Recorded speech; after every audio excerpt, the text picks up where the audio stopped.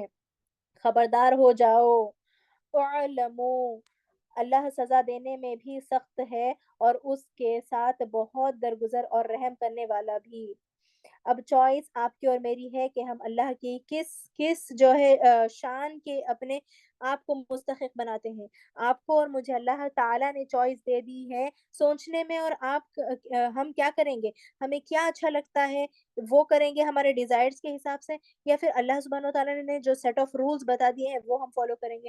تو آپ دیکھیں کہ اللہ تعالیٰ نے یہاں پر اس مقام پر اپنے رحم کے اگینسٹ، اپنے رحم کے برابر دوسرے ایکسٹریم سزا بتائی ہے، یعنی اللہ کی رحمت کے اگین جو ہے دوسرا ایکسٹریم سزا بتائی ہے۔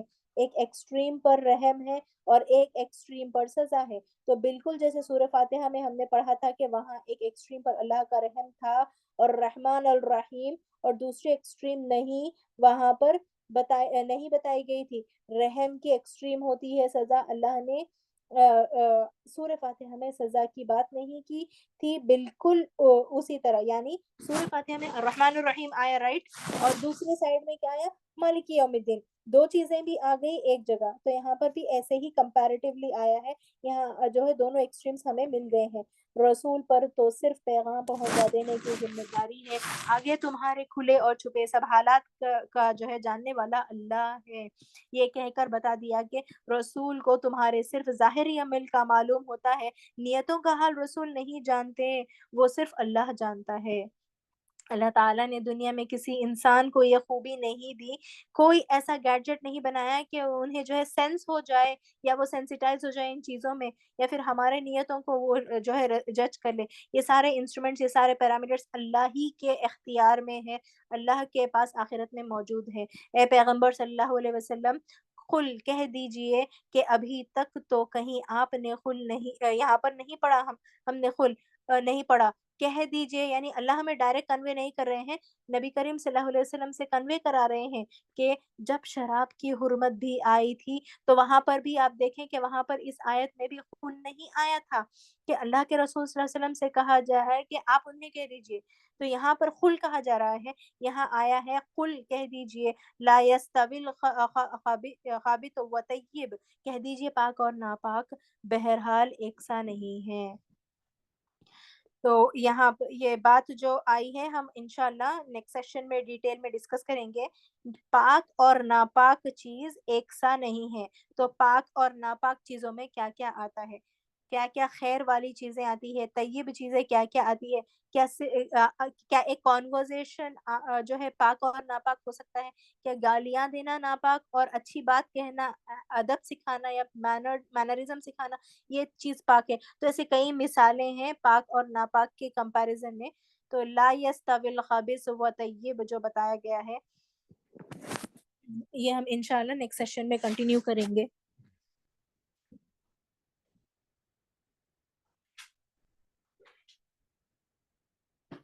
بارک اللہ فی لکم القرآن الحکیم ونفعنا وإیاکم بما فیہ من الآیات والذکر الحکیم۔ سبحان ربک رب العزة عما یصفون وسلام علی المرسلین والحمد للہ رب العالمین۔ جزاک اللہ خیر۔ السلام علیکم ورحمۃ اللہ وبرکاتہ۔